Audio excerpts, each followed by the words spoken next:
ബിസ്മില്ലാഹ് അൽഹംദുലില്ലാഹ് അസ്സലാത്തു വസ്സലാമു അലാ റസൂലില്ലാഹി സ്വല്ലല്ലാഹു അലൈഹി വസല്ലം.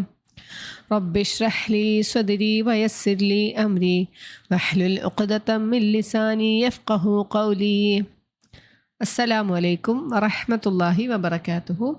ഇൻഷാ അല്ലാഹ് ഇന്ന് പരിശുദ്ധ ഖുർആനിലെ 47-ാമത്തെ പേജാണ് നമ്മൾ അർത്ഥവും ആശയവും മനസ്സിലാക്കാൻ ഉദ്ദേശിക്കുന്നത്. നമ്മൾ ഇതുവരെ പറഞ്ഞു വന്നിരുന്ന വിഷയം സ്വതക്കയായിരുന്നു. ഒരു 2-3 പേജുകളായിട്ട് സ്വതക്കയെ കുറിച്ചിട്ടാണ് അള്ളാഹു നമ്മളോട് പറഞ്ഞു തന്നിരുന്നത്.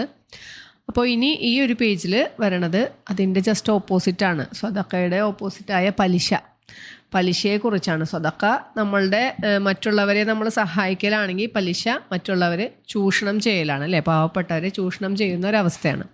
അപ്പോൾ പലിശയെ കുറിച്ചിട്ടാണ് ഈ ഒരു പേജിൽ അള്ളാഹു നമുക്ക് പറഞ്ഞു തരുന്നത്. നമ്മൾ മദ്യപാനത്തിൻ്റെ കാര്യം പറഞ്ഞ മാതിരി തന്നെയാണ് ഇവിടെ പലിശയും ഘട്ടം ഘട്ടമായിട്ടാണ് നിരോധിക്കണം. മദ്യപാനം എങ്ങനെയായിരുന്നു? ആദ്യം പറഞ്ഞു നിങ്ങൾക്കത് നല്ലതല്ല, കുറച്ച് ഗുണമൊക്കെ ഉണ്ട്, പക്ഷേ കൂടുതലും അതിൽ ദോഷമാണെന്ന് പറഞ്ഞു. പിന്നെ പറഞ്ഞു എന്താ, നിങ്ങൾ നമസ്കരിക്കാൻ വരുമ്പോൾ മദ്യപിക്കരുതെന്ന് പറഞ്ഞു. പിന്നെയാണ് അതിനെ പൂർണ്ണമായും അള്ളാഹു വിരോധിച്ചത്. അതുപോലെ തന്നെ പലിശയും അങ്ങനെ തന്നെയാണ്. പലിശ ഇപ്പോൾ നമ്മൾ ഈ ഒരു പേജിൽ പഠിക്കാൻ പോണ ആയത്തുകൾ പലിശയെ സംബന്ധിച്ച് അവസാനമായി ഇറങ്ങിയ ആയത്തുകളാണെന്നാണ് പറയുന്നത്.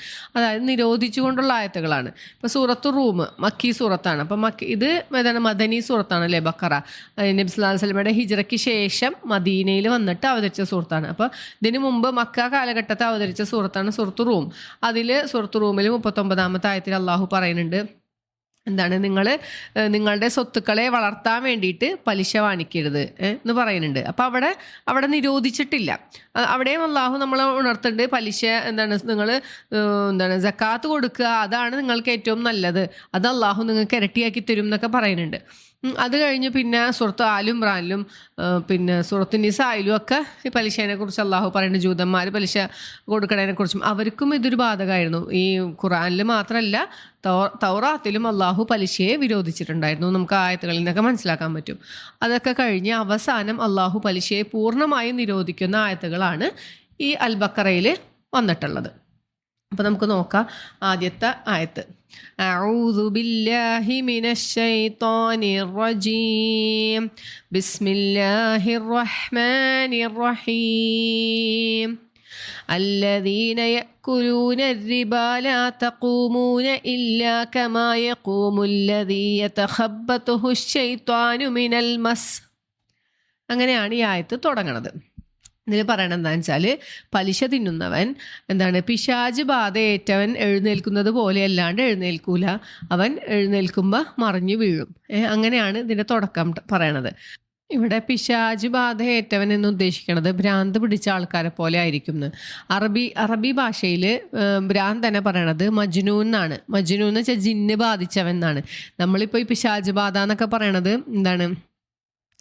ഭ്രാന്തനെ കുറിച്ചിട്ടാണ് അവർ പറയണത്. ഈ ഭ്രാന്തന്മാരെങ്ങനെയാണ് നടക്കണേ, അതുപോലെ ആയിരിക്കും ഈ പലിശ വാങ്ങിക്കണ ആൾക്കാർ നടക്കണേന്ന്. അതായത് അവർക്ക് ഒരു സ്വഭാവം ഉണ്ടാവില്ല. അവർക്ക് ആകെ പലിശ ഉണ്ടാക്കണം, പൈസ വാങ്ങിക്കണം, മറ്റുള്ളവരിൽ നിന്ന് എങ്ങനെയെങ്കിലും ഉള്ള വിചാരം മാത്രമേ ഉണ്ടാവുള്ളൂ.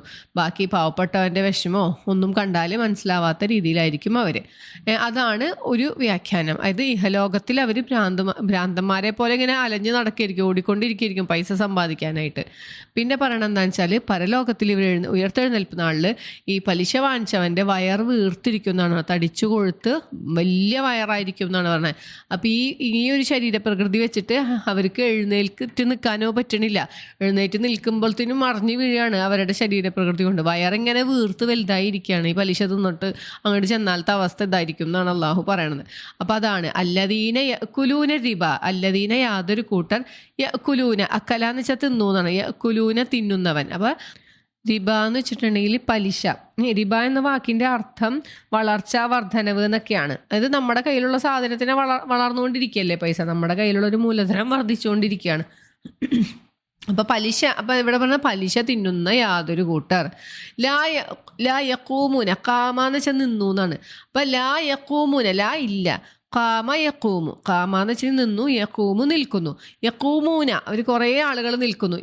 ഈ പലിശ വാങ്ങണ ആളുകളൊക്കെ എങ്ങനെയാണ്? ലാ യഖൂമുന അവർ നിൽക്കുന്നില്ല, ഇല്ലാ കമാ യഖൂമുല്ലദീ എന്നുവെച്ചാൽ ഇല്ല അല്ലാതെ എന്ന് വെച്ചാൽ പോലെ നമ്മൾ പറയില്ലേ യാതൊരു കൂട്ടരെ പോലെ അല്ലാതെ അല്ല യഖൂമു നിൽക്കുന്നില്ല അല്ലദീ യതഖബ്ബതുഹു ശൈത്വാനു യതഖബ്ബതു എന്ന് വെച്ചാൽ അവനെ മറച്ചിടും ആര് പിശാജ് മിനൽ മസ്സാന്ന് വെച്ചാൽ ബാധിച്ചു എന്നൊക്കെയാണ് ഭ്രാന്തിനെയും ഈ ഒരു വാക്ക് തന്നെയാണ് ഉപയോഗിക്കുക. അപ്പം പിശാജ് ബാധ ഏറ്റവൻ മറിഞ്ഞു വീഴുന്നത് പോലെ അല്ലാതെ ഇവൻ എഴുന്നേൽക്കുകയില്ല, ഈ പലിശ വാങ്ങിക്കുന്ന ആൾ എഴുന്നേൽക്കുകയില്ല എന്നാണ് പറയണത്.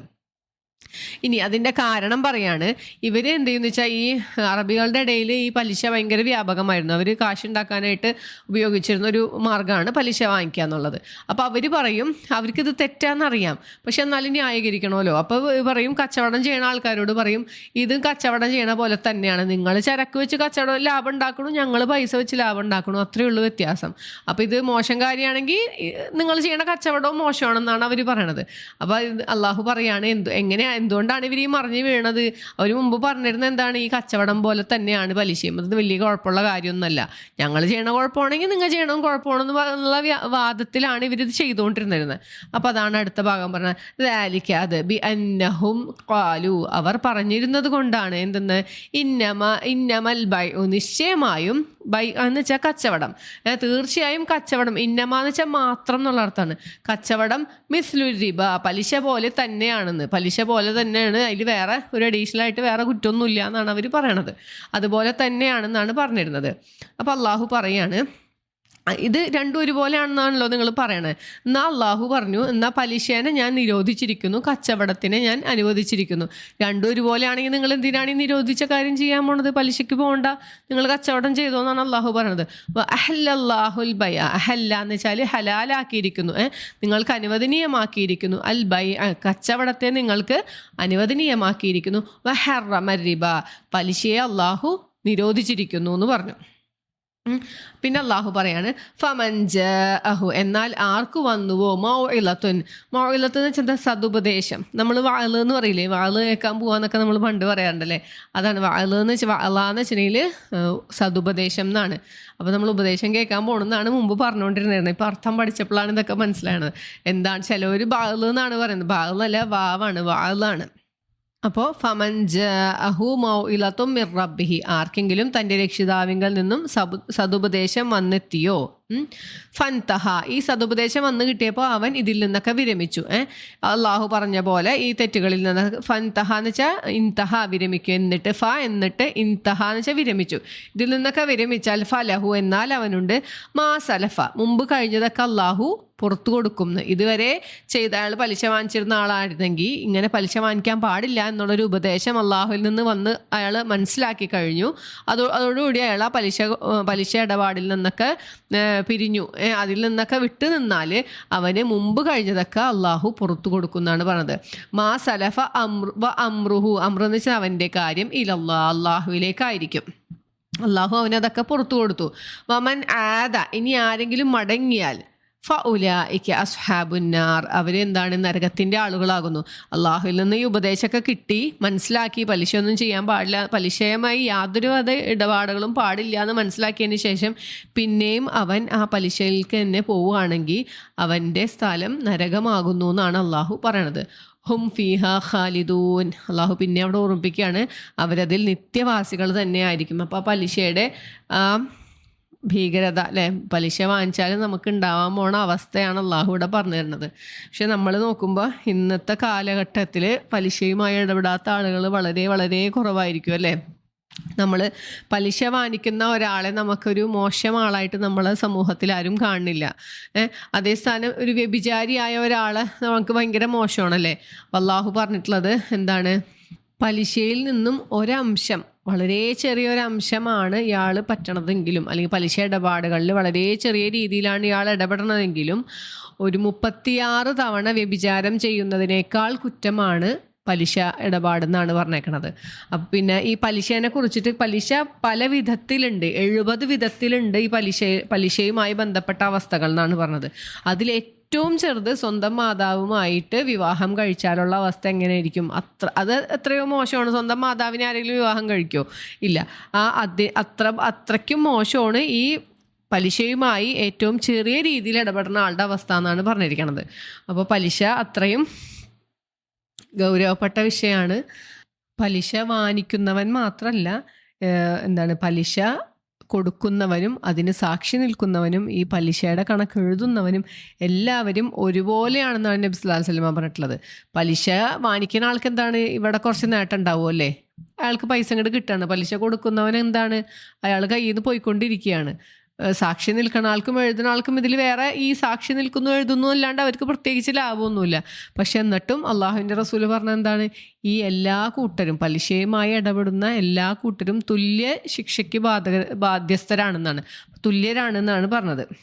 ഹദീസ് ഇങ്ങനെയാണ്. ജാബിർ റളിയല്ലാഹു അൻഹു പറഞ്ഞു, പലിശ തിന്നുന്നവനെയും അത് തീറ്റുന്നവനെയും അതിൻ്റെ ഇരു സാക്ഷികളെയും അതിൻ്റെ എഴുത്തുകാരനെയും നബി സല്ലല്ലാഹു അലൈഹി വസല്ലമ ശപിച്ചിരിക്കുന്നു.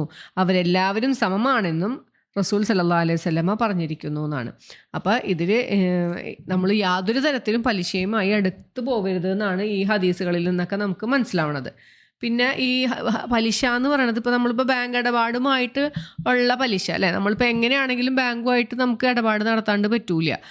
അപ്പോൾ നമ്മൾ ബാങ്കിൽ ഡെപ്പോസിറ്റ് ചെയ്തിട്ട് അതിൽ നിന്ന് നമുക്ക് ചിലപ്പോൾ നമ്മളിട്ടതിനേലും കൂടുതൽ നമുക്കതിൻ്റെ ഇൻട്രസ്റ്റ് തരാറുണ്ട്, അതും പലിശയാണ്. അപ്പോൾ അതെടുത്താലും പ്രശ്നം, നമ്മൾ മറ്റുള്ള ആളുകളിൽ നിന്നും പറ്റിക്കണില്ല എന്ന് നമുക്ക് തോന്നണ്ട. ഈ എങ്ങനെയാണ് ഇവർ നമുക്ക് ഈ ഇൻട്രസ്റ്റ് തരുന്നത്, മറ്റുള്ള പാവപ്പെട്ട ആളുകൾ മക്കളുടെ അസുഖമായിട്ടോ അല്ലെങ്കിൽ പഠിപ്പായിട്ടോ വീട് വെക്കാനോ അങ്ങനെ എന്തെങ്കിലും തരത്തിൽ ബുദ്ധിമുട്ടുന്ന ആളുകളാണ് ഇവിടെ വന്നിട്ട് പൈസ കടമെടുക്കണത്. അപ്പോൾ അവരെ പിഴിഞ്ഞ് കിട്ടണ ആ പലിശയിൻ്റെ ഒരു അംശമാണ് നമുക്ക് ലാഭമായിട്ട് ഇവിടെ നമ്മൾ ഡെപ്പോസിറ്റ് ചെയ്യുമ്പോൾ നമുക്ക് കിട്ടണത്. അപ്പോൾ നമ്മൾ അന്യൻ്റെ ധനം വേർപ്പൊഴുക്കാതെ പണിയെടുക്കാണ്ട് അധ്വാനിക്കാണ്ട് കിട്ടുകയാണ് ചെയ്യണത്. അപ്പോൾ അത് പലിശയാണ്. പിന്നെ അത് മാത്രമല്ല, നമ്മളൊരു കച്ചവടം നടത്തുകയാണെന്ന് വയ്ക്കാം, നമ്മളിപ്പോൾ ഇൻസ്റ്റാൾമെൻ്റ് ആയിട്ട് സാധനങ്ങളൊക്കെ എടുക്കൂലേ. ഇപ്പോൾ ഒരു നമ്മൾ കച്ചവടം നടത്തുകയാണ്. ഇപ്പോൾ ഒരാൾ പറഞ്ഞു, ഇപ്പോൾ ഈ സാധനം ഫുൾ പൈസയ്ക്ക് എടുക്കുകയാണെങ്കിൽ ഇത്ര രൂപ, 100 രൂപയ്ക്ക് കിട്ടും എന്ന് വയ്ക്കാം, എന്തോ ഒരു സാധനം. ഇനിയല്ല, നമുക്ക് ടൈം എടുക്കും, ഈ പറഞ്ഞ അവധിക്ക് നമുക്ക് പൈസ കൊടുക്കാൻ പറ്റിയില്ല, ഇന്നിപ്പോൾ നമ്മുടെ കയ്യിൽ പൈസ ഇല്ല, അങ്ങനെയാണെങ്കിൽ നിങ്ങൾ കുറച്ച് പൈസ തന്നാൽ മതി, ഇപ്പോൾ ബാക്കി കുറച്ച് നാൾ കഴിഞ്ഞിട്ട് തരുമ്പോൾ ഇപ്പോൾ പറഞ്ഞാൽ 100 രൂപയായിരിക്കില്ല, ചിലപ്പോൾ അതിൻ്റെ വില 120 രൂപയായിട്ടുണ്ടാവും. അപ്പോൾ എനിക്ക് 120 രൂപ തരണം, അതും പലിശ തന്നെയാണ്.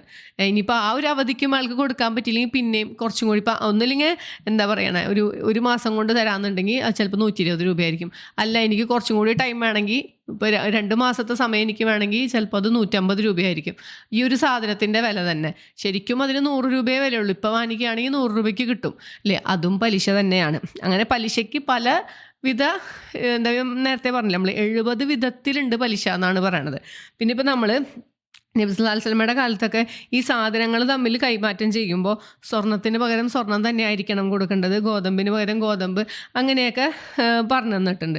അല്ലാണ്ട് വാങ്ങിക്കുമ്പോഴും പലിശയാണ്. അപ്പോൾ അതിനൊരു ഉദാഹരണമായിട്ട് ഒരു ഹദീസ് പറയണത്, ഒരിക്കൽ ബിലാൽ റളിയല്ലാഹു അൻഹു നബി സല്ലല്ലാഹു അലൈഹി വസല്ലമയുടെ അടുത്ത് വന്നിട്ട് ഉയർന്ന തരം, കുറച്ച് മുന്തിയ തരം കാരക്ക കൊണ്ടുവന്നു. അപ്പോൾ ചോദിച്ചു, ഇത് എവിടെ നിന്ന് കിട്ടിയെന്ന് നബി സല്ലല്ലാഹു അലൈഹി വസല്ലമ ചോദിച്ചു.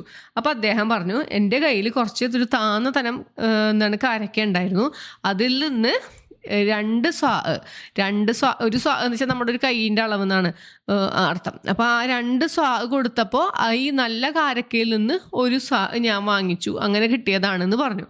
അപ്പോൾ നബി സല്ലല്ലാഹു അലൈഹി വസല്ലം അതിന് കൊടുത്ത മറുപടി, അത് തനി പലിശ, അങ്ങനെ ചെയ്യാനേ പാടില്ല.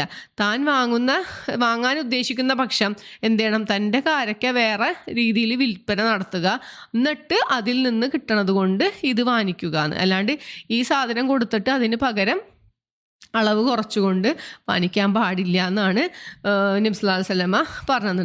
എങ്ങനെയാണെങ്കിലും ഈ പലിശ എന്ന് പറയുന്നത് മറ്റുള്ളവൻ്റെ സ്വത്തിനെ നമ്മൾ അനർഹമായി എടുക്കലാണെന്നാണ്. അപ്പോൾ അതിൽ പറഞ്ഞെന്താണ്, മറ്റുള്ളവരുടെ ധനം കബളിപ്പിച്ചെടുത്തവൻ ഈ കബളിപ്പിച്ചെടുത്ത വസ്തുവുമായി ഖിയാമത്ത് നാളിൽ വരും എന്നാണ് പറഞ്ഞത്. അപ്പോൾ നമ്മൾ മനസ്സിലാക്കേണ്ടത്, നമ്മളിപ്പോൾ ആരെങ്കിലും ഒരാൾക്ക് പൈസ കൊടുത്ത് കടം കൊടുത്ത് തിരിച്ചു വാങ്ങിക്കുമ്പോൾ കൂടുതലായിട്ട് വാങ്ങിക്കണത് മാത്രമല്ല പലിശ, അല്ലെങ്കിൽ ഇപ്പോൾ ബാങ്കിൽ നമ്മൾ ഫിക്സഡ് ഇട്ട് അതിൽ കൂടുതൽ കിട്ടണത് മാത്രമല്ല പലിശ, പലവിധ രൂപത്തിലുണ്ട് എന്നാണ് പറയുന്നത് പലിശ. അപ്പോൾ നമ്മൾ എന്ത് ഇടപാട് നടത്തുമ്പോഴും സൂക്ഷിക്കണം. അപ്പോൾ നബി സല്ലല്ലാഹു അലൈഹി വസല്ലമയിൽ നിന്ന് പഠിച്ചു എന്ന് പറഞ്ഞിട്ട് ഹസൻ ഇബ്നു അലി റളിയല്ലാഹു അൻഹു ഉദ്ധരിച്ചൊരു ഹദീസാണ്. നിനക്ക് ആശയക്കുഴപ്പം ഉണ്ടാക്കുന്നതിനെ വിട്ട് ആശയക്കുഴപ്പം ഉണ്ടാക്കാത്തതിലേക്ക് നീ തിരിയുകയാണ്. കാരണം സത്യം മനസ്സമാധാനവും അസത്യം ആശയക്കുഴപ്പവുമായിരിക്കും. നമുക്കിപ്പോൾ ഒരു കാര്യം ഇത് ചെയ്താൽ തെറ്റാണോ തെറ്റല്ലേ എന്ന് തോന്നുകയാണെങ്കിൽ നമ്മളത് ചെയ്യാണ്ടിരിക്കണതാണ് നല്ലത്. കാരണം മനസ്സെപ്പോഴും കുത്തി പറയുന്നതാണ്. നഫ്സുൽ ലവ്വാമ നമ്മൾ പഠിച്ചിട്ടുണ്ടല്ലേ, ഖുറാനിൽ വരുന്നുണ്ട്. ഇനി എന്താണ് കുത്തിപ്പറയുന്ന മനസ്സ് തന്നെയാണ് സത്യം എന്ന് പറയുന്നത്. നമ്മുടെ മനസ്സ് തന്നെ നമ്മളോട് പറയും നമ്മൾ ചെയ്യണത് തെറ്റാണെന്ന്. അപ്പോൾ വേറെയും ഒരു ഹദീസ് പറയണത്, ബിസാർ റളിയല്ലാഹു അൻഹുവിനോട് നബി സല്ലല്ലാഹു അലൈഹി വസല്ലമ ഒരിക്കൽ ചോദിക്കുകയാണ്, താൻ പുണ്യത്തെയും പാപത്തെയും പറ്റി ചോദിക്കാൻ വന്നിരിക്കുകയാണോ എന്ന് ചോദിച്ചു. അപ്പോൾ അദ്ദേഹം പറഞ്ഞു, അതേ റസൂലേ. അപ്പോൾ നബി സല്ലല്ലാഹു അലൈഹി വസല്ലമ വിരലുകൾ കൂട്ടിപ്പിടിച്ചിട്ട് അദ്ദേഹത്തിൻ്റെ നെഞ്ചിൽ കൊട്ടി, അതായത് വിരലുകളൊക്കെ കൂട്ടിപ്പിടിച്ചിട്ട് നെഞ്ചിൽ കൊട്ടിയിട്ട് പറഞ്ഞു, തൻ്റെ മനസ്സിനോട് വിധി തേടിക്കൊള്ളുക എന്ന് 3 പ്രാവശ്യം പറഞ്ഞു. നമുക്കപ്പോൾ സത്യം ഏതാണോ അല്ലെങ്കിൽ നല്ല മാർഗ്ഗം ഏതാണോ പാപം ഏതാണോ എന്നുള്ളത് നമ്മുടെ മനസ്സ് തന്നെ പറഞ്ഞു തരുന്നു. ചെയ്യുമ്പോൾ നമുക്കൊരു കുറ്റബോധം ഉണ്ടോ, എന്നാൽ അത് തെറ്റാണെന്ന് മനസ്സിലാക്കിക്കൊള്ളാൻ. അങ്ങനെ 3 തവണ നബി സല്ലല്ലാഹു അലൈഹി വസല്ലമ അത് പറഞ്ഞു എന്നാണ്, തൻ്റെ മനസ്സിനോട് വിധി തേടിക്കൊള്ളുക എന്ന്. പിന്നെ പറഞ്ഞു, പുണ്യം എന്നാൽ ഏതൊന്നിൻ്റെ നേരെ മനസ്സിന് സമാധാനവും ഹൃദയത്തിന് ശാന്തിയും ഉണ്ടായിരിക്കുന്നുവോ അതാണ്. ജനങ്ങൾ എന്തൊക്കെ തന്നെ വിധി പറഞ്ഞാലും ചില കാര്യങ്ങൾ ചെയ്യുമ്പോൾ ഇപ്പോൾ പറയുമല്ലേ, ആൾക്കാർ പറയും, അത് കുഴപ്പമില്ലാത്ത കാര്യമാണ്, അതൊക്കെ സ്വാഭാവികമാണ്, അല്ലെങ്കിൽ ഒക്കെ എന്തൊക്കെ തന്നെ പറഞ്ഞാലും എന്താണ് നമ്മുടെ മനസ്സിൻ്റെ ഉള്ളിൽ കുത്തുണ്ടാവുന്നത്, മനസ്സിൽ കെട്ടിപ്പുണരുണ്ടാവുകയും നെഞ്ചിൽ ആശങ്ക ഉണ്ടാകുന്നതുമായിരിക്കും. അപ്പോൾ പാപം എന്ന് പറഞ്ഞിട്ടുണ്ടെങ്കിൽ നമ്മുടെ മനസ്സിനോട് തന്നെ ചോദിച്ചാൽ മതി, നമുക്കൊരു അസ്വസ്ഥത ഉണ്ട് ചെയ്യുമ്പോൾ എന്നുണ്ടെങ്കിൽ അത് പാപമാണെന്നാണ് പറഞ്ഞത്. പക്ഷേ ഈ പാപം ചെയ്താൽ പറഞ്ഞില്ലേ, ആദ്യത്തെ ഒരു പാപം ചെയ്യുമ്പോൾ നമ്മുടെ മനസ്സിലൊരു ഒരു കുത്തലുണ്ടാവും, ഈ പറഞ്ഞ കുത്തൽ. അപ്പോൾ മനസ്സിലൊരു കറുത്ത പുള്ളി വീഴുന്നതാണ്. അത് വർദ്ധിച്ചാലോ, പാപം വർദ്ധിച്ചാലോ എന്താവും, മനസ്സ് മുഴുവൻ ഈ കറുത്ത കുത്തുകൾ കൊണ്ട് നിറയും. പിന്നെ ഇയാൾക്ക് ചെയ്യുമ്പോൾ തെറ്റൊന്നും തോന്നൂല. അപ്പോൾ കുറേ പാപം ചെയ്ത ഒരാൾക്ക് മനസ്സ് കുത്തി പറയാനുണ്ടാവില്ല. നമ്മൾ നോർമലി ഒരാൾ ഒരു തെറ്റ് ചെയ്യുമ്പോൾ മനസ്സിലൊരു കുറ്റബോധം തോന്നുന്നുണ്ടെങ്കിൽ അത് മനസ്സിലാക്കിക്കോ, അത് ശരിയല്ല. ഞാൻ ആരൊക്കെ എങ്ങനെയൊക്കെ സപ്പോർട്ട് ചെയ്താലും അത് കുഴപ്പമില്ല, നല്ലതാണ്, തെറ്റല്ല എന്നൊക്കെ പറഞ്ഞാലും നമ്മുടെ മനസ്സിലൊരു കുറ്റബോധം ഉണ്ടെങ്കിൽ അത് തെറ്റാണെന്ന് മനസ്സിലാക്കിക്കോളാനാണ് നബി സല്ലല്ലാഹു അലൈഹി വസല്ലമ പറഞ്ഞു തന്നിട്ടുള്ളത്. ഇനിയും ഹദീസുകളുണ്ട് ഈ ഹറാമുമായി ബന്ധപ്പെട്ടിട്ട്. ഹറാമിൽ നിന്ന് ഉത്ഭവിച്ചുണ്ടായ മാംസം സ്വർഗത്തിൽ കടക്കുകയില്ല. അതായത് ഹറാമ് കഴിച്ച് വളർന്ന ഒരാൾ അയാൾ ഒരിക്കലും സ്വർഗത്തിൽ കടക്കുകയില്ല എന്നാണ് പറഞ്ഞിട്ടുള്ളത്. ഇനിയും പറയുന്നുണ്ട്, പിന്നെ ഏതൊരടിയാനും ഹറാമിൻ്റെ ധനം സമ്പാദിച്ച് അതിൽ നിന്ന് ധർമ്മം ചെയ്യുന്നതായാൽ അതിൽ നിന്നൊന്നും സ്വീകരിക്കപ്പെടുകയില്ല. നമ്മൾ മുമ്പ് പറഞ്ഞ വിഷയം തന്നെയാണല്ലേ. നമ്മൾ ഒരുപാട് പലിശ രീതിയിലോ വേറെ ഹറാമായിട്ടോ എങ്ങനെയെങ്കിലുമൊക്കെ സമ്പാദിച്ച് മറ്റുള്ളവരെ പറ്റിച്ചിട്ടൊക്കെ കുറേ ലക്ഷങ്ങൾ ഉണ്ടാക്കി അതിൽ നിന്നൊരു ലക്ഷം പാവപ്പെട്ടവർക്ക് കൊണ്ട് കൊടുത്തിട്ടൊന്നും കാര്യമില്ല. അതൊന്നും അള്ളാഹു സ്വീകരിക്കില്ല, അല്ലേ. അള്ളാഹു നല്ലതല്ലാത്തതൊന്നും സ്വീകരിക്കില്ല എന്നൊക്കെ നമ്മൾ മുമ്പ് പഠിച്ചതാണ്. അപ്പോൾ ഇത്രയൊക്കെയാണ് പലിശയുമായി ഈ ഒരു ആയത്തിൽ മനസ്സിലാക്കേണ്ടത്. അടുത്ത ആയത്ത് നോക്കാം. യംഹഖുല്ലാഹു റിബ, മഹക്ക എന്നാണ് വീട്, തുടച്ചു നീക്കുക എന്നാണ് അർത്ഥം. അള്ളാഹു പലിശയെ തുടച്ചു നീക്കുന്നു. വയുർബി സ്വതക്കാത്ത്, സ്വതക്കകളെ ദാനധർമ്മങ്ങളെ അള്ളാഹു വളർത്തുകയും ചെയ്യുന്നു എന്നാണ് ഈ ഒരു ഭാഗം പറയണത്. അതിൻ്റെ അർത്ഥം എന്താണ്? ഈ ലോകത്തിൽ പലിശ വാങ്ങിക്കണവരൊക്കെ പൈസ അള്ളാഹു അങ്ങോട്ട് കളയും, പിന്നെ ദാനധർമ്മം കൊടുക്കുന്നവർക്ക് അള്ളാഹു അത് വളർത്തി വലുതാക്കി തരും എന്നാണോ ഉദ്ദേശിക്കുന്നത്? അങ്ങനെയല്ല, അല്ലേ. ചില സമയത്ത് അങ്ങനെ സംഭവിക്കാറുണ്ട്. ഈ പലിശക്കാരെ ധനം ചിലപ്പോൾ മുഴുവൻ നശിച്ചു പോണതായിട്ടും ഇനി എല്ലാ ദാനധർമ്മം കൊടുക്കുന്നവർക്ക് അള്ളാഹു വർദ്ധിപ്പിച്ചു കൊടുക്കാനായിട്ട് ചിലപ്പോൾ ഉണ്ടാവാറുണ്ട്, ചിലപ്പോൾ ജസ്റ്റ് ഓപ്പോസിറ്റും ഉണ്ടാവാറുണ്ട്. ഇവിടെ അള്ളാഹു ഉദ്ദേശിച്ചതാണ്, പരലോകത്ത് ചെല്ലുമ്പോൾ ഈ പലിശ കൊണ്ട് സമ്പാദിച്ച ആൾക്കാർക്ക് അവിടെ ചെല്ലുമ്പോൾ അള്ളാഹുവിൻ്റെ ഒന്നുമില്ല. അതായത് ഇയാൾ പലിശ കൊണ്ട് ധനം കുറേ ഉണ്ടാക്കി, അതിൽ നിന്ന് ഇയാൾ നല്ല കാര്യങ്ങളൊക്കെ കുറേ ചെയ്തിട്ടുണ്ട്. പക്ഷേ അള്ളാഹുവിൻ്റെ അടുത്ത് ചെല്ലുമ്പോൾ എന്താണ്, അയാളുടെ അക്കൗണ്ടിൽ ഈ നല്ല കാര്യത്തിനൊന്നും യാതൊന്നും ഉണ്ടാവില്ല എന്നാണ് അർത്ഥം. മറ്റാൾക്കോ, നമ്മൾ സ്വതക്ക നൽകിയ ആൾക്കോ, അയാൾക്ക് അള്ളാഹു അയാൾ കൊടുത്തതിനേലും കൂടുതലായി ഇരട്ടിയായി നൽകും എന്നാണ് ഈ ആയത്തുകൊണ്ട് അള്ളാഹു ഉദ്ദേശിക്കുന്നത്. വല്ലാഹു ലാ യുഹിബ്ബു കുല്ല കഫാരിൻ അസീം. ലാ യുഹിബ്ബു എന്ന് വെച്ചാൽ എന്താണ്? ഹബ്ബ് എന്ന് വെച്ചാൽ ഇഷ്ടം. ലാ യുഹിബ്ബു ഇഷ്ടപ്പെടുന്നില്ല, അള്ളാഹു ഇഷ്ടപ്പെടുന്നില്ല. ആരെ? കുല്ല എന്ന് വെച്ചാൽ എല്ലാ. കഫാർ എന്ന് വെച്ചിട്ടുണ്ടെങ്കിൽ നിഷേധി അല്ലെങ്കിൽ നന്ദി കെട്ടവൻ എന്നാണ് കഫാറിൻ്റെ അർത്ഥം. കാഫിർ, അല്ലേ. സത്യനിഷേധി എന്ന് അർത്ഥമുണ്ട്, നന്ദി കെട്ടവൻ എന്നൊക്കെ അർത്ഥമുണ്ട്. അസീം എന്ന് വെച്ചാൽ മഹാപാപിയായ. എങ്ങനെയാണ് ഒരു പലിശക്കാരൻ നന്ദി കെട്ടവനാണത്? അള്ളാഹുവിൻ്റെ ഔദാര്യമാണ്, അല്ലേ, പൈസ എന്ന് പറയുന്നത്, നമുക്ക് കിട്ടണ സമ്പത്ത്. അത് നമ്മളുടെ ആവശ്യം കഴിഞ്ഞിട്ട് കൂടുതലുള്ള സമ്പത്താണല്ലോ ഇയാൾ പലിശയ്ക്ക് കടം കൊടുത്തിട്ട് ഇയാൾ കൂടുതലായിട്ട് വാങ്ങിക്കണത്. അപ്പോൾ അള്ളാഹു നൽകിയ അനുഗ്രഹത്തിന് നന്ദി കാണിക്കാണ്ട് ഇയാൾ എന്താണ് ചെയ്തത്? നന്ദികേടാണ് കാണിച്ചത്. അയാൾക്ക് അള്ളാഹു കൊടുത്ത ധനത്തിൽ നിന്നും ഇയാൾ ചിലവാക്കി കൂടുതലുള്ളതിന് അയാൾ എന്തായിരുന്നു ചെയ്യേണ്ടത്? സ്വതക്ക അല്ലെങ്കിൽ സക്കാത്തായിരുന്നു അയാൾ നൽകേണ്ടിയിരുന്നത്. പക്ഷേ അയാൾ അതൊന്നും ചെയ്യാണ്ട് പലിശയ്ക്ക് കൊടുത്ത് അള്ളാഹുവിനോട് നന്ദികേട് കാണിച്ചു. അതുകൊണ്ടാണ് കഫാർ എന്ന് പറഞ്ഞത്. അസീം എന്ന് മഹാപാപിയായത് എങ്ങനെയാണ്? അയാൾ പാവപ്പെട്ടവൻ്റെ അർഹതയില്ലാത്ത പൈസ ചൂഷണം ചെയ്തു, അല്ലേ. അയാളിൽ നിന്ന് പലിശ വാങ്ങി അയാളുടെ വളരെ കഷ്ടപ്പെടുന്ന ആളായിരിക്കും ഇതിന് വാങ്ങിക്കാൻ വന്നത്. അയാളുടെ പൈസ വാങ്ങി ഇയാൾ മഹാപാപിയായി. അപ്പം അങ്ങനെ ഒരാളെ അള്ളാഹു ഒരിക്കലും ഇഷ്ടപ്പെടുകയില്ല എന്നാണ് അള്ളാഹു പറഞ്ഞു തന്നത്. ഇവിടെ നമ്മൾ മുമ്പ് പറഞ്ഞൊരു ഹദീസ് പിന്നെ അള്ളാഹു ഓർമ്മിപ്പിക്കുകയാണ് കേട്ടോ. ഇവിടെ ശുദ്ധമായ സമ്പാദ്യത്തിൽ നിന്നല്ലാണ്ട് ഒരാൾ ചെലവഴിച്ച് അള്ളാഹു അത് സ്വീകരിക്കൂല. ശുദ്ധമായതിൽ നിന്ന് ഒരു കാരക്കേട് അത്രയാണ് ഇയാൾ ചെലവഴിക്കുന്നതെങ്കിലും അള്ളാഹു അത് നിങ്ങളുടെ ഒരു കുതിരക്കുട്ടിയെ പോറ്റി വളർത്തുന്നത് പോലെ അള്ളാഹു ആ സക്കാത്തിനെ അല്ലെങ്കിൽ ആ സ്വതക്കയെ അള്ളാഹു വളർത്തുന്നതാണ്. അത് വളർത്തി ഒരു മല പോലെ വലുതാക്കുന്നതാണ്. നമ്മൾ അള്ളാഹുവിൻ്റെ അടുത്ത് ചെല്ലുമ്പോൾ അത് വലിയ ഒരു സമ്പാദ്യമായി നമുക്ക് ഉണ്ടാവുന്നത്. അപ്പോൾ അതെങ്ങനെ ആയിരിക്കണം നമ്മൾ കൊടുക്കണത്? അത്രയും നല്ല രീതിയിലുള്ള നല്ല സ്വതക്കയായിരിക്കണം, ശുദ്ധമായ സമ്പാദ്യത്തിൽ നിന്നായിരിക്കണം എന്നാണ് അള്ളാഹു ഇവിടെ ഓർമ്മിപ്പിക്കുന്നത്. ഇനി അടുത്ത ആയത്തിൽ പറയണത് ഇന്നല്ലദീന ആമനൂ വഅമിലുസ്സാലിഹാതി വഅഖാമുസ്സലാത വആതുസ്സകാത ലഹും അജ്റുഹും ഇൻദ റബ്ബിഹിം വലാ ഖൗഫുൻ അലൈഹിം വലാ ഹും യഹ്സനൂൻ. സത്യവിശ്വാസികളെ വിളിച്ചുകൊണ്ട് അള്ളാഹു പറയാണ്, ഹേ സത്യവിശ്വാസികളെ, നിശ്ചയമായും നിങ്ങൾ സൽക്കർമ്മങ്ങൾ പ്രവർത്തിക്കുകയും അതിന് കൂടെ എന്ത് വേണം? വ അഖാമുസ്സലാത്ത, നമസ്കാരം നിലനിർത്തുകയും വ ആത്തു സക്കാത്ത് കൊടുക്കുകയും ചെയ്താൽ ലഹും നിങ്ങൾക്കുണ്ട് എന്ത്? അള്ളാഹുവിൻ്റെ അടുത്ത് നിന്ന് പ്രതിഫലം, അജ്റുണ്ട്. അജ്റുഹും ഇൻദ റബ്ബിഹിം, നിങ്ങളുടെ രക്ഷിതാവിൻ്റെ അടുക്കൽ നിന്ന് നിങ്ങൾക്ക് പ്രതിഫലമുണ്ട്. വലാ ഖൗഫുൻ, ഖൗഫ് എന്ന് വെച്ചാൽ ഭയം അല്ലേ? ഭയപ്പെടണ്ട. ലാ ഖൗഫ്, നിങ്ങൾ ഭയപ്പെടണ്ട. അലൈഹിം, അവരുടെ മേൽ. വലാഹും യഹ്സനൂൻ, അവർ വ്യസനിക്കുകയും വേണ്ട. സത്യവിശ്വാസികൾ എങ്ങനത്തെ സത്യവിശ്വാസികളായിരിക്കണം? സൽക്കർമ്മങ്ങൾ പ്രവർത്തിക്കണം. നല്ല കാര്യങ്ങൾ ചെയ്തുകൊണ്ട് മാത്രം കാര്യമായില്ല. അഖാമുസ്സലാത്ത, ഇനി നല്ല കാര്യം ചെയ്തു, നമസ്കാരം നിലനിർത്തി, ഇത് രണ്ടുകൊണ്ടും മാത്രം കാര്യമില്ല, പിന്നെ എന്തും കൂടി വേണം? ആത്തു സക്കാത്ത, നിങ്ങൾ സക്കാത്ത് കൊടുക്കുകയും ചെയ്യണം. ഇങ്ങനെ ചെയ്തിട്ടുണ്ടെങ്കിൽ അപ്പോൾ ഒരു സത്യവിശ്വാസിയുടെ മിനിമം ക്വാളിറ്റിയാണ് പറയുന്നത്. എന്താണ്? അയാൾ നല്ല കാര്യങ്ങൾ ചെയ്യുന്ന ആളായിരിക്കണം, നമസ്കാരം കൃത്യമായി നിലനിർത്തുന്ന ആളായിരിക്കണം, സക്കാത്ത് കൊടുത്ത ആളായിരിക്കണം അല്ലേ? പലർക്കും ഈ സക്കാത്തിൻ്റെ വിഷയം വരുമ്പോൾ അവിടെ ഒരു മടിയാണ്. ഫുള്ളായിട്ട് നമ്മൾ കണക്ക് നോക്കി കൊടുക്കണവരൊക്കെ വളരെ കുറവായിരിക്കും. അപ്പോൾ എന്താണ്? സക്കാത്ത് കൊടുക്കാത്തവരോട് യുദ്ധം പ്രഖ്യാപിച്ചിട്ടുണ്ട് അബൂബക്കർ റളിയല്ലാഹു അൻഹു. അപ്പോൾ അത്രയും ഗൗരവമേറിയ കാര്യമാണ് സക്കാത്ത് എന്നുള്ളത്, അതും നമ്മൾ ഓർക്കുക. അപ്പോൾ അങ്ങനത്തെ ഒരു വിഷമിക്കുകയും വേണ്ട, വ്യസനിക്കുകയും വേണ്ട എന്ന് അല്ലാഹു പറഞ്ഞു. അടുത്ത ആയത്തിൽ പറയുന്നത് യാ അയ്യുഹല്ലദീന ആമനു, ഹേ വിശ്വസിച്ചവരെ, തഖുല്ലാ, നിങ്ങൾ അള്ളാഹുവിനെ സൂക്ഷിക്കുക. വദറൂ മാ ബഖിയ മിനർ റിബ, പലിശയിൽ നിന്ന് നിങ്ങൾ ബാക്കിയുള്ളതിൽ നിന്ന് വിട്ടുകളയുകയും ചെയ്യുക. ഇൻ കുന്തും മുഅ്മിനീൻ, നിങ്ങൾ സത്യവിശ്വാസികളാണെങ്കിൽ എന്നാണ് ഈ ആയത്ത് പറയണത്. ഈ ആയത്ത് പറയാനുള്ളൊരു സന്ദർഭം എന്ന് പറയണത് മക്ക വിജയകാലത്തിൻ്റെ അടുത്തായിട്ടാണ്. മക്ക വിജയം ഉണ്ടായതിൻ്റെ ഏറ്റവും അടുത്ത കാലത്തായിട്ടാണ് ഈ ആയത്ത് അവതരിച്ചത് എന്നാണ്. അത് സക്കീഫ് ഗോത്രത്തിൽപ്പെട്ട ബനു അമ്ര കുടുംബത്തിൽ ചിലർ മക്സൂം ഗോത്രക്കാരായ മുഗീറ കുടുംബത്തിലെ ചില അംഗങ്ങളിൽ നിന്ന് കുറച്ച് പലിശ പിരിച്ച് കിട്ടുവാനായിട്ട് ബാക്കിയുണ്ടായിരുന്നു. ആ സമയത്ത് ഇവർ പലിശ ഇടപാടുകളൊക്കെ നടത്തിയിരുന്നല്ലോ. അപ്പോൾ എല്ലാവരും ഇസ്ലാമിനെ അംഗീകരിച്ച ശേഷം ഈ സക്കീഫുകാർ തങ്ങൾക്ക് കിട്ടാനുണ്ടായിരുന്ന ആ പലിശ മുതൽ ആവശ്യപ്പെട്ടു.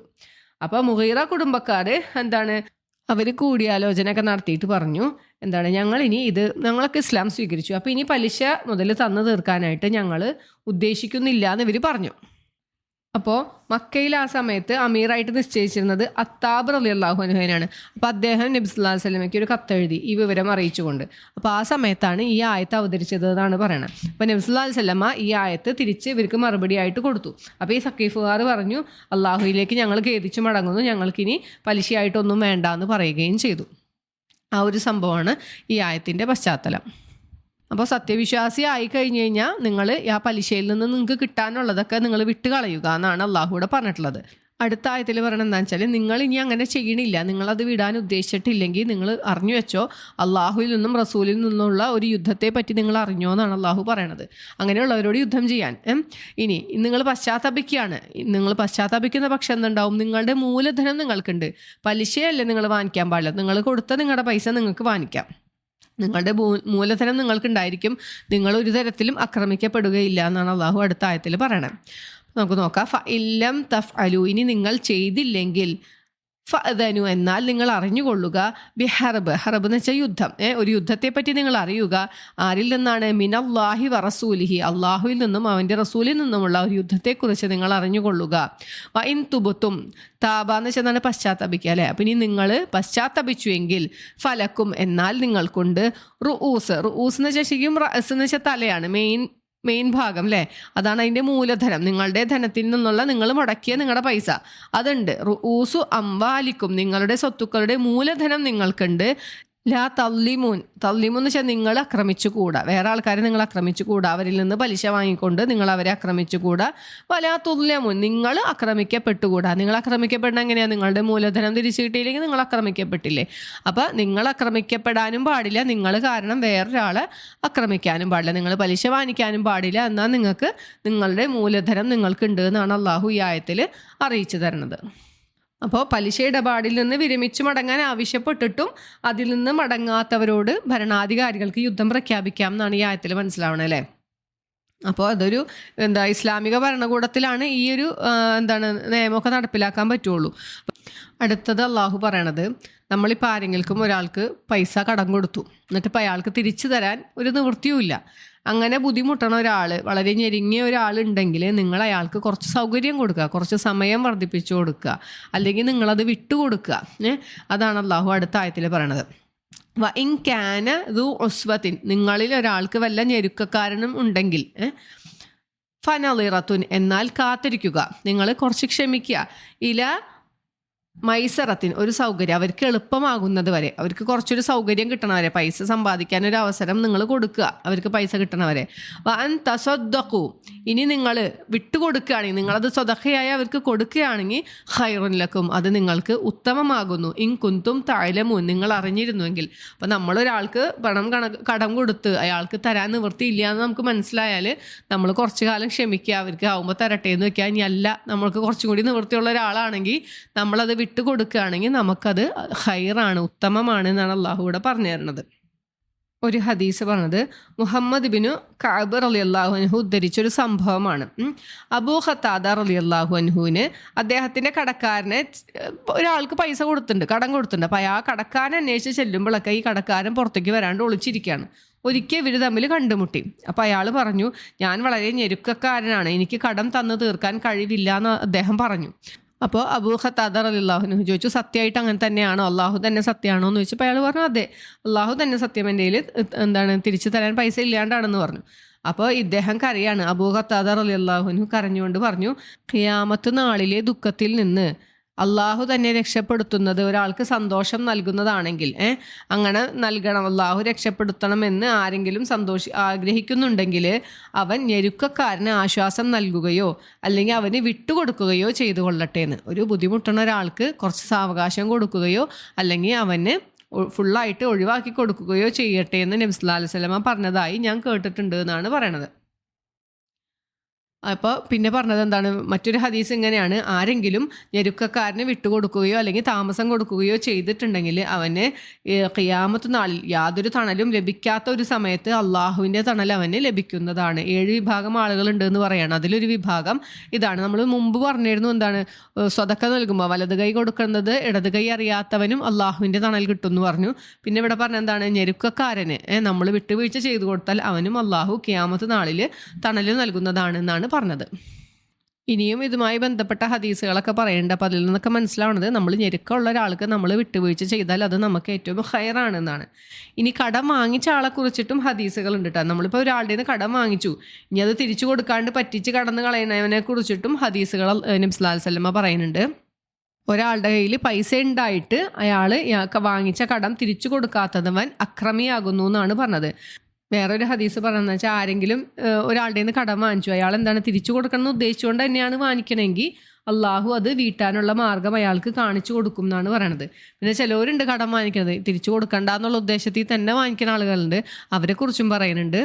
എന്താണ്, ആരെങ്കിലും ഇത് തിരിച്ചു കൊടുക്കണ്ട എന്ന് വിചാരിച്ചിട്ട് വാങ്ങിക്കുന്ന ഒരു കടം അയാൾ അത് അള്ളാഹു അവരിൽ നിന്ന് നശിപ്പിക്കുന്നതാണെന്ന്. അപ്പോൾ നമ്മളുടെ ഉദ്ദേശമൊക്കെ അള്ളാഹു അറിയുന്നുണ്ട്. നമ്മളൊരാളുടെ നിന്ന് കടം വാങ്ങിക്കുമ്പോൾ എന്താണ് മനസ്സിൽ വിചാരിക്കേണ്ടത്, എത്രയും പെട്ടെന്ന് അയാൾക്ക് തിരിച്ചു കൊടുക്കണം എന്നുള്ളൊരു ഉദ്ദേശത്തിലായിരിക്കണം നമ്മൾ വാങ്ങിക്കണത്. അല്ലാണ്ട് ഒരാളെയും പറ്റിക്കാൻ വേണ്ടി വാങ്ങിക്കരുത്. ചിലവരുണ്ട് വാങ്ങിച്ചു കഴിഞ്ഞാൽ മുങ്ങിക്കളയണവരല്ലേ. ഇവർ കൊടുത്ത ആൾക്ക് ചോദിക്കാനുള്ള ബുദ്ധിമുട്ടുകൊണ്ട് ചിലപ്പോൾ ചോദിക്കലുണ്ടാവില്ല, പക്ഷേ എന്നാലും മറ്റാൾ രക്ഷപ്പെടൂല എന്നാണ് അള്ളാഹു ഇവിടെ പറയണത്. ഇനി ഒരാൾ കടം വാങ്ങിച്ചു, അയാളുടെ കയ്യിൽ പൈസ ഉണ്ട് തിരിച്ചു കൊടുക്കാൻ, എന്നിട്ട് അയാൾ കൊടുക്കണില്ലെങ്കിൽ നമുക്ക് വേണമെങ്കിൽ അയാളോട് പോയിട്ട് അയാളുടെ മാനത്തെ സ്പർശിക്കാം എന്ന്, അതായത് അയാളോട് നമുക്ക് സംസാരിക്കാം. ഇനി അയാൾക്ക് നാണക്കേടാവുമെന്നൊന്നും വിചാരിക്കേണ്ട ആവശ്യമില്ല. അവനോട് വേണം എന്ന് വെച്ചിട്ടുണ്ടെങ്കിൽ നമുക്ക് ബന്ധപ്പെടുകയും ചെയ്യാമെന്ന്, ബന്ധത്തിലാവുകയും ചെയ്യാന്ന് വെച്ചാൽ എന്താണ്, പരുഷമായി അവരോട് സംസാരിക്കണതിലൊന്നും കുഴപ്പമില്ല. നമുക്ക് അവരിൽ ഉണ്ടായിട്ട് നമുക്ക് തരാത്തതാണെങ്കിൽ നമുക്കങ്ങനെ സംസാരിക്കാം എന്നാണ് അള്ളാഹു ഇവിടെ പറഞ്ഞു തരുന്നത്. ഇനി മറ്റൊരു ഹദീസാണ്. നബി സല്ലല്ലാഹു അലൈഹി വസല്ലമയുടെ അടുത്ത് ഒരാൾ ചെന്നിട്ട് ചോദിക്കുകയാണ്, പ്രവാചകരെ, ഞാൻ ഒരു യുദ്ധത്തിൽ പോവുകയാണ്, യുദ്ധത്തിൽ പോകുമ്പോൾ എൻ്റെ മാനസികാവസ്ഥ എങ്ങനെയാണ്? ഞാൻ ഭയങ്കര ക്ഷമയുള്ളവനാണ്, അള്ളാഹുവിൻ്റെ പ്രതിഫലം മാത്രമാണ് ഉദ്ദേശിക്കണത്, ഒരിക്കലും ഇത് യുദ്ധത്തിൽ നിന്ന് പിന്തിരിഞ്ഞു പോകാതെ മുന്നോട്ട് തന്നെയാണ് ഞാൻ പോണത്. അങ്ങനെ ഞാൻ എന്നിട്ട് യുദ്ധത്തിൽ കൊല്ലപ്പെടുകയാണ്. അങ്ങനെ കൊല്ലപ്പെട്ടാൽ, ഷഹീദായാൽ അള്ളാഹുവിൻ്റെ പാപങ്ങളെല്ലാം പുറത്തു തരുമോ എന്നാണ് ഇയാളുടെ ചോദ്യം. അപ്പം നബി സല്ലല്ലാഹു അലൈഹി വസല്ലമ തിരിച്ചു പറഞ്ഞത് അതെ എന്ന് പറഞ്ഞിട്ട് പറഞ്ഞു, പക്ഷേ എന്താണ്, കടമൊഴികെ, നിങ്ങൾ ആരെങ്കിലും കടം കൊടുത്ത് വീട്ടാനുണ്ടെങ്കിൽ അത് അള്ളാഹു പുറത്തു തരൂല എന്നാണ് പറഞ്ഞത്. അപ്പോൾ കടം അത്രയും എന്താണ്, നമ്മളിപ്പോൾ പലിശയുടെ കാര്യം പറഞ്ഞ പോലെ തന്നെ അത്രയും പ്രാധാന്യമായ ഒരു കാര്യം തന്നെയാണ് കടം വാങ്ങിച്ചിട്ട് തിരിച്ചു കൊടുക്കാണ്ടിരിക്കുന്ന അവസ്ഥയും. ഇനി അടുത്ത ആയത്തിൽ എന്താണ്, വത്തഖൂ, നിങ്ങൾ സൂക്ഷിക്കുക, യൗമൻ, ഒരു ദിവസത്തെ നിങ്ങൾ സൂക്ഷിക്കുക എന്നാണ്, തുർജഊന ബിഹി, നിങ്ങൾ മടക്കപ്പെടും ഒരു ദിവസം, അല്ലേ, നമ്മൾ അള്ളാഹുവിൻ്റെ അടുത്തേക്ക് മടക്കപ്പെടുന്ന ഒരു ദിവസത്തെ നിങ്ങൾ സൂക്ഷിക്കുക, ഇലല്ലാ, അള്ളാഹുവിങ്കലേക്ക്, സുമ്മ, പിന്നീട്, തവഫ, പിന്നെന്താണ്, അവിടെ ചെന്ന് കഴിഞ്ഞാൽ എന്തുണ്ടാവും, അള്ളാഹു എല്ലാം പൂർത്തിയാക്കി തരും, കുല്ലു നഫ്സിൻ, ഓരോ ആത്മാവിനും അല്ലെങ്കിൽ ഓരോ മനുഷ്യനും അള്ളാഹു അവർ ചെയ്ത കർമ്മങ്ങളൊക്കെ പൂർത്തിയാക്കി തരും എന്നാണ് ഇനി പറയണത്. സുമ്മ തുവഫ, പിന്നെ പൂർത്തിയാക്കപ്പെടും, കുല്ല നഫ്സിൻ, ഓരോ ദേഹത്തിനും, മാ കസബത്ത്, കസബ എന്ന് വെച്ചാൽ സമ്പാദിച്ചു, അപ്പോൾ ഓരോ ദേഹവും സമ്പാദിച്ചത് എന്താണോ അത്, വഹും, അവരാകട്ടെ, ലാ യുദ്ലമൂൻ, അവർ ഒരിക്കലും അനീതി ചെയ്യപ്പെടുകയില്ല. ഒരാളോടും അള്ളാഹു ഒരു തരത്തിലും അനീതി കാണിക്കില്ല. എത്ര തവണ അള്ളാഹു ഇവിടെ പറഞ്ഞിട്ടുണ്ടല്ലേ.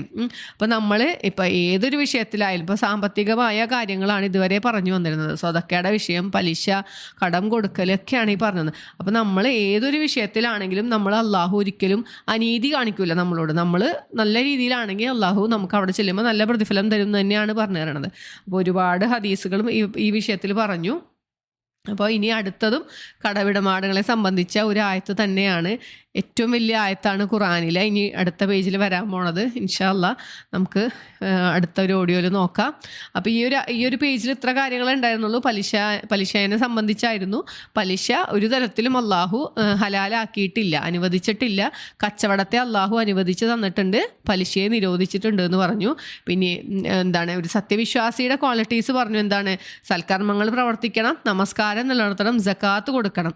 സക്കാത്ത് കൊടുക്കാത്തവരോട് യുദ്ധം പ്രഖ്യാപിച്ചിട്ടുണ്ട് അബൂബക്കർ റളിയല്ലാഹു അൻഹു, അല്ലേ, അത് നമ്മൾ ഓർക്കുക. പിന്നെ എന്താണ്, നിങ്ങൾ എന്താണ് പലിശയെ നിരോധിച്ച ആ സമയത്ത് എന്താണ് നബി സല്ലല്ലാഹു അലൈഹി വസല്ലം പറഞ്ഞത്, നിങ്ങൾ ഇതുവരെ കൊടുത്തതൊക്കെ ചെയ്തു, പക്ഷേ ഇനി അങ്ങോട്ട് പലിശ ഇനി കിട്ടാനുള്ളവർ വാങ്ങിക്കേണ്ട, നിങ്ങളുടെ മൂലധനം നിങ്ങൾ വാങ്ങിച്ചോ, നിങ്ങൾ ഒരു തരത്തിലും ആക്രമിക്കപ്പെടാൻ വേണ്ട, മറ്റുള്ളവരും ആക്രമിക്കപ്പെടണ്ട എന്ന് പറഞ്ഞു. പിന്നെന്താണ്, ഒരു ഞെരുക്കക്കാരന് ആരെങ്കിലും വിട്ടുവീഴ്ച ചെയ്യുകയോ അല്ലെങ്കിൽ കുറച്ച് താമസം കൊടുക്കുകയൊക്കെ ചെയ്താൽ അത് അവന് ഖൈറാണെന്ന് പറഞ്ഞു. ഇതിൻ്റെ എല്ലാം പ്രതിഫലം നിങ്ങൾ ചെല്ലുമ്പോൾ ഓരോരുത്തർ സമ്പാദിച്ചതിനും അള്ളാഹു നിങ്ങൾക്ക് പൂർത്തിയാക്കി തരും, ആരോടും അള്ളാഹു അനീതി കാണിക്കൂല എന്നാണ് ലാസ്റ്റ് പറഞ്ഞത്. അപ്പോൾ നമുക്കിവിടെ നിർത്താം ഇൻഷാ അല്ലാ. അടുത്തൊരു ഓഡിയോയിൽ നോക്കാം. സുബ്ഹാനക അല്ലാഹുമ്മ വബിഹംദിക അഷ്ഹദു അൻ ലാ ഇലാഹ ഇല്ലാ അൻത അസ്തഗ്ഫിറുക വഅതൂബു ഇലൈക്. അസ്സലാമു അലൈക്കും വറഹ്മത്തുള്ളാഹി വബറകാതുഹു.